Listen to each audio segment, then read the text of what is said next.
I don't know about you guys, but has horror been off a little bit in recent years? I mean, have you noticed that Hollywood horror just isn't hitting like it used to in the past? I mean, I really want you to think here for a moment. In the last few years, what was the last horror film that truly frightened you? And that wasn't produced by companies like A24 and the independent sphere. Because I know for me, I can only think of a rare few. And today I'm going to be answering why I think that is. But remember, before we go any further, please remember to like and subscribe on the video if you like it, and please let me know what you think of it down below. Now, horror has been having a seemingly large resurgence in recent years, with indie films like The Lighthouse and Hereditary being some of the biggest highlights of the past decade. But I think that the indie sphere has been the main group pushing horror forward, and that Hollywood has been falling into the same traps with horror that they've been falling into for the past 2 decades. That is, of course, the over-reliance on jump scares and the need for a PG-13 rating. I know I keep LARPing on films like the FNAF movie, but it shows one of the main problems I have with modern horror. And that is the PG-13 rating and the lack of scares without jump scares and the lack of soundtrack in the horror films. See, I think the jump scare problem has a lot of roots with the problems with PG-13. See, movie studios making horror films in the 80s and 90s were massacred by the MPAA, as every film that they wanted to release that was a horror film, if it had the slightest amount of gore in it, would receive an X rating. So they had to cut all of their movies down extremely back in the 80s and 90s. You can see this most with the Friday the 13th franchises. When they moved along, each film got censored more and more by the MPAA, to the point that near the end of the franchise, the gore was almost non-existent and almost entirely off-screen. And this was precisely because the MPAA butchered their films when they were trying to get the films rated. This can be seen as a lot of the films will have unrated cuts, which you can find usually in the DVDs, which have all the uncut gore. And if you look in the special features, you can see as the films went along, more and more scenes got cut, as the MPAA got more strict on what they would allow in an R-rated film. And as time went along, studios were not happy with R ratings, and with the studios wanting to show their films off to the widest amount of people, an R rating is just not acceptable. See, movie studios hate the rating of R for their films, as it limits the potential audience quite a bit. See, one of the largest demographics for films is of course teenagers, but with the R rating, people under the age of 17 are allowed into the film without a parent or guardian. This frustrates studios, as one of the biggest markets for horror films is especially teenagers. That is why almost every single 80s horror film you'll see is targeted towards teenagers, with the teen cast and a teen-centered plot. And that's also why a lot of the 80s horror films you see were mostly straight to video, as when studios found out their films were R, they would mainly just release them straight to video, as that was the only way for the teenagers to be able to get to see the movie. So essentially if it's rated R, their biggest market is gone. This is why most studios you see will push for their films to receive a PG-13 rating. Almost every single horror film that isn't PG-13 now is by an independent film studio. Now, because of this rating, they have to make up for their lack of gore somehow, as without it, how is the film itself going to be scary? Instead of going the 60s way of more suspenseful, they ended up going with jump scares. The jump scares need no introduction, you all know what a jump scare is. See, the jump scare as a tool has been around for decades now. Almost everyone knows what a jump scare is, it's always been a thing. And jump scares can be an extremely effective tool when used right, and work amazingly well if you use it correctly. Hell, even a couple years ago I made a series on how effective a jump scare can be if it's used right. See, a lot of the modern PG-13 films aren't using horror effectively, and the jump scares are not built up the way that they're supposed to be built up. See, what makes a really effective jump scare is the build-up itself. And without a proper build-up, a jump scare will completely fall flat. So let's compare an example of a good jump scare versus what I would consider an average jump scare of the past few years. First, let's look at the nurse scene from The Exorcist Part 3. This scene is amazing at building up tension, as you were told in the scene directly before this one that she, the nurse, is in danger, giving us the tension for the scene. Next, we know something bad is definitely going to happen, as the scene lingers and lingers, showing that she is in complete danger in the situation, and that something bad is most definitely going to happen. It keeps the scene going, finally getting you to let your guard down just a little bit, when finally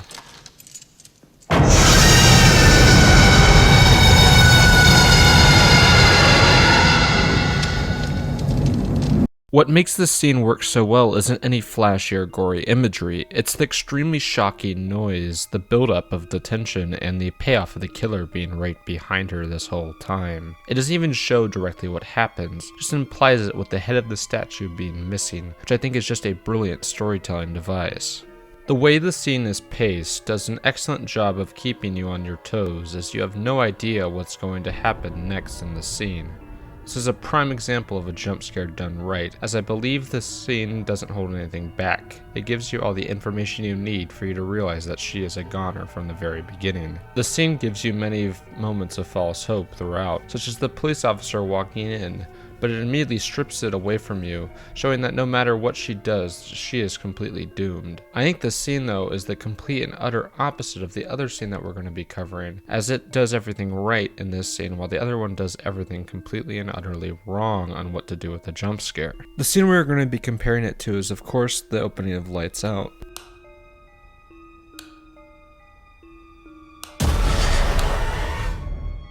A movie which shows off a lot of the problems I have with modern horror, as of course, it's PG-13. The film's opening has a jump scare ripped straight from the short film that it's based off of, which is of course the light switch jump scare, and it's also the opening of this film. See, this scare works great for a short film, but not for a future film, as we as an audience have no build-up going into this jump scare. This is the cold open of the film, so there's no tension for us as an audience member build up yet, so it immediately fails on that front, as the scene itself doesn't try to build up any tension as it goes along. Next, the scene has the scare itself. This scene, which shows off the monster immediately, shows the audience too quickly how the monster looks and how it works in the film's universe. So for this film, instead of implying how the monster works, we see the monster in the very first scene. This is the film showing the monster way too early instead of building up to showing off the monster for a more terrifying scene later on. And I think this leads to a greater problem with the film as a whole, as this ruins the tension for the film as a whole, as there isn't much for us to build up on and wait for, as we already know what the monster looks like.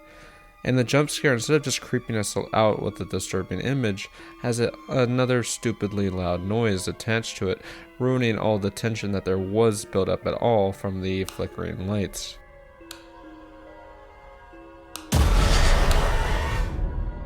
I think a lot of this scene could be done way better, and it has been done way better, as the scene doesn't need to be a jump scare, and the short film itself pulled off this exact same scare in a much better way. But see, I don't think this scene translates well as a whole for the film itself, as it is way too early on in the film to show off the monster, and it's just not enough given to us beforehand for us to feel any tension upon seeing this monster, as we don't know how it works yet. And overall, I think this scene shows a lot of the major problems I have with modern horror as a whole, and it shows off in a lot of the other films I have seen in this time period of horror.